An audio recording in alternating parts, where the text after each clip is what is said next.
But let's say, for example, you did have to use your firearm in a situation. Somebody's coming at you with a knife, a baseball bat, somebody that's creating great bodily harm to you. That's when you could use your firearm to engage in that threat. What you say afterwards is extremely important. And that's one thing I would like to touch on. Sometimes our clients do have to use force. The threat is imminent, something they had to do to go ahead and preserve their own life. I got to make the trier of fact, the juror or the judge, see this situation through the lens of my client. What are things that they can do afterwards? I have clients that say, hey, step back.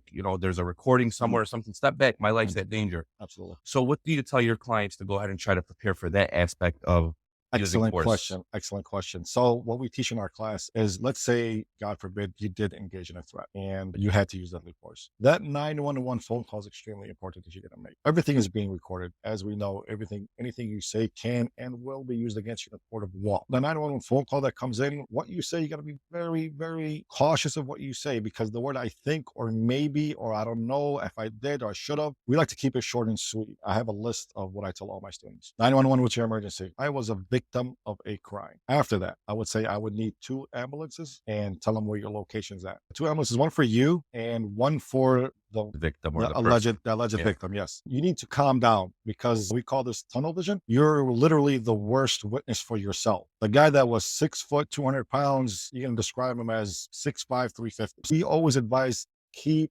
your conversation at a minimum. I was a victim of a crime. Please send EMS and police to my location. I'm at such and such address. I'm wearing a green shirt, blue jeans, bald head, whatever the case is. You let them know where you're at. And then when the police arrive, they're going to ask you, sir, what happened? I was a victim of a crime. That's the bad guy. That's the weapon that he used. And I want to protect myself. Well, what else happened? This is where the experts come into play. We tell people, you have the right to remain silent. This is your right. You're going to have to exercise that right. And why not? Because if you start talking and say, oh, this and that and this, it's going to be an uphill battle for your lawyer. It's going to have a long trial, where if you keep your mouth shut, exercise your right to remain silent, it's going to be an easy battle for your lawyers. We always advise our students and everybody that has a firearm to exercise that right to remain silent. Let your lawyer take care of the business after. This is their job.